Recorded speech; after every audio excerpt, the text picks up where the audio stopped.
Muchas gracias, soy Jesús Robles Malov, miembro de la Academia Mexicana de Derechos Humanos e integrante del contingente MX, una red de activismo ciudadano. Agradezco la oportunidad de estar aquí, cuestión que debería ser una práctica constante del Senado.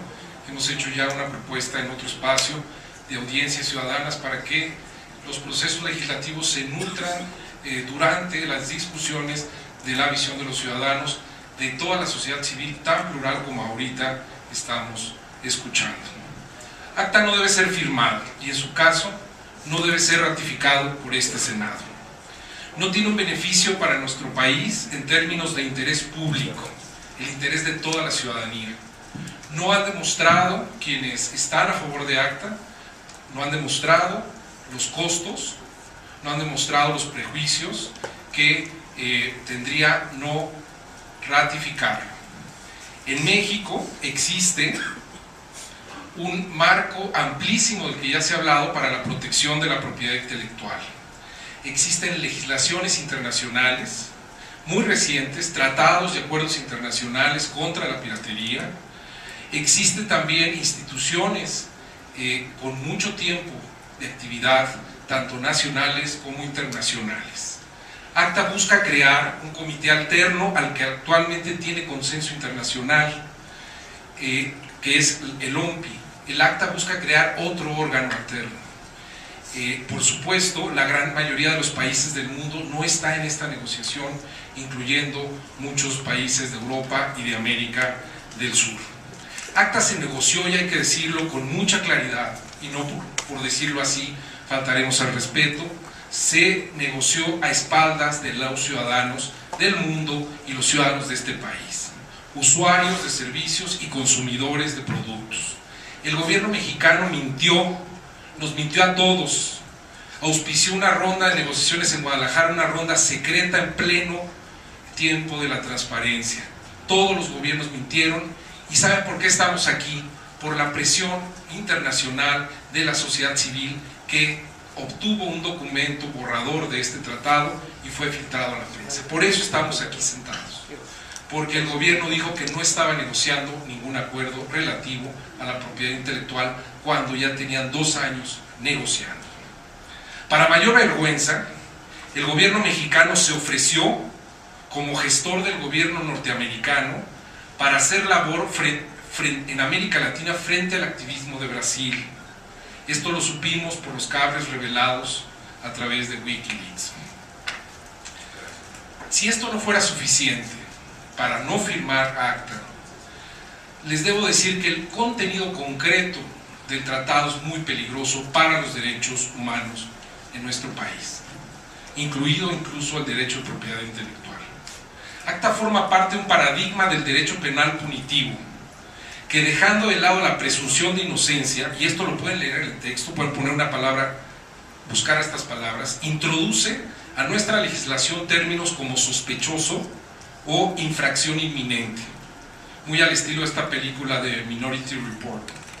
Por ejemplo, otros riesgos concretos son la pérdida de capacidad de innovación, el incremento de los costos para los proveedores de servicios, y por supuesto lo más grave, como ya lo he mencionado, y voy a ir rápidamente a lo específico, la merma en nuestros derechos fundamentales. Por ejemplo, por primera vez en nuestra legislación, un tratado enderezaría medidas cautelares contra los ciudadanos. En términos generales, las medidas cautelares son dirigidas a que el gobierno se abstenga, o alguna autoridad se abstenga de realizar todo lo cual conducta. Este tratado introduce la idea de medidas cautelares contra los ciudadanos que se abstengan de realizar tal o cual conducta que presuntamente pudiera violar derechos de propiedad. Difunde nuestros datos personales a otros países sin siquiera haber sido juzgados por autoridades. Establece sanciones penales inciertas, es decir, el derecho penal establecería la obligación de México de legislar sobre bases inciertas, como ya lo dijo muy claro el doctor Apisanti. Por ejemplo, la autoridad, y esto está en artículos muy concretos, yo voy a entregar un documento muy específico, debe actuar ante posibles, así lo dice, infracciones inminentes. Es decir, la autoridad tendría que tener unos ojos de sospecha permanente ante las posibles violaciones al derecho de propiedad intelectual. Esto es, por ejemplo, con una obligación que se llama observancia penal de oficio en las aduanas. No hablemos de Internet en este momento, hablemos de las aduanas.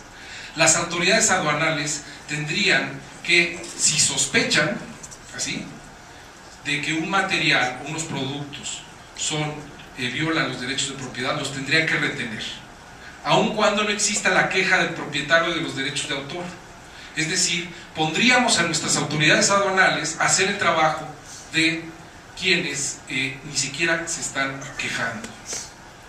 Existe, y ahí dice el texto y lo podemos leer, obligación para las autoridades de aplicar sanciones restrictivas prima facie, así dice el texto, es decir, sin haber desaguado el debido proceso, para evitar, como ya dije, que se vulneren derechos específicos. Otro caso concreto, para determinar el daño de los posibles derechos, la vulneración de los derechos de propiedad intelectual, el juez debe de seguir el modelo que el presuntamente lesionado le muestre o le otorgue.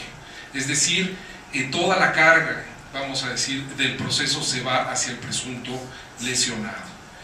Y textos como estos los podemos encontrar también en el tratado. Dice: la autoridad judicial debe ordenar al infractor que con conocimiento o con razones suficientes, es decir, este tipo de fraseo jurídico que se introduce en el tratado es totalmente vulnerable al principio de presunción de inocencia. Yo quisiera terminar, para no abundar y no quitar tiempo a otras personas, diciendo que la industria editorial, fonográfica, cinematográfica no nos ha ofrecido a los ciudadanos las cifras con fuentes auditables de los daños que representa para el país el no suscribir acta. Estaremos con mucho interés revisando la información y queremos saber también quién paga esta encuesta que dice usted y revisar sus bases de datos. A los productores, a los creadores les decimos que en lo que estamos viviendo, y que será otro tema de conversación, es a un nuevo modelo de innovación, a un nuevo modelo de creación, donde los procesos colaborativos priman sobre los procesos individuales, donde las grandes empresas de la música ceden terreno a un trato más directo entre el creador y el consumidor. Quienes sí se ven lesionados, y hay que decirlo con mucha claridad, con mucho respeto, son las grandes industrias que fueron por mucho tiempo, y quizá necesariamente fueron así, intermediarias, pero en un mundo más conectado van perdiendo prioridad. Nuevos modelos de negocio hay que pensar, nuevos modelos de protección de la cultura, nuevos modelos donde generemos procesos de mayor innovación. Quisiera cerrar con una cita que a mí me parece pertinente para el momento actual que estamos viviendo. Una cita de un filósofo que dice que la esperanza para el pensamiento, la única esperanza para el pensamiento, y yo creo que para la cultura y para la innovación, es desviar la mirada del camino trillado y avanzar hacia nuevos esquemas.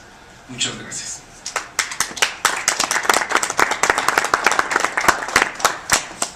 Gracias a Jesús Robles Manov, miembro de la Academia Mexicana de Derechos Humanos. A continuación corresponde el uso de la palabra a José Gerardo Arrache Murguía, ciudadano que se encuentra presente. Adelante. Agradezco mucho la